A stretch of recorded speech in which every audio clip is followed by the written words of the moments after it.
Tadika Puri wisuda 299 orang dari 6 program divisi. 299 mahasiswa Lembaga Pendidikan Tadika Puri mengikuti wisuda ke-14 di 4 Points by Sheraton Makassar. Wisuda ini merupakan gabungan dari Yayasan Tadika Puri yang tersebar di Makassar, Manokwari, Ambon, Banjarmasin, Mataram, Denpasar, Balikpapan, Manado, Kendari, Hajinawi, Jakarta. Ketua Yayasan Pendidikan Tadika Puri diwakili Direktur Non-Formal Tadika Puri, Ahmad Chalik dalam sambutannya mengatakan, alumni harus mengamalkan ilmu dan bertanggung jawab menjaga nama baik alma maternya. Kami berharap kepada seluruh wisudawan agar nantinya dapat mengamalkan ilmu dan profesi saudara-saudari masing-masing secara lebih bertanggung jawab dan berkualitas, serta dapat menjadi image di masyarakat akan terbawa pada diri saudara sekalian, jagalah nama baik alma mater kita, ungkapnya. Ia mengatakan para peserta yang mengikuti wisuda nanti dapat bekerja maksimal sesuai dengan jurusan masing-masing. Tentunya dapat bersaing juga dapat dengan maksimal, karena telah ilmu selama menuntut pendidikan di Tadika Puri sesuai jurusan masing-masing, ulasnya. Sementara itu Ketua Panitia Mo.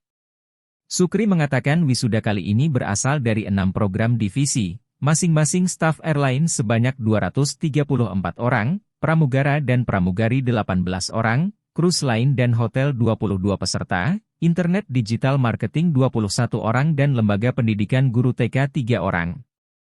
Wisuda kali ini sangat spesial, karena dihadiri oleh berbagai unsur muspida, perusahaan penerbangan, serta hampir seluruh hotel dan mitra kami yang ada di Makassar mengirimkan perwakilannya untuk menghadiri acara ini, tutupnya.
Download Tribun X sekarang, menghadirkan lokal menjadi Indonesia.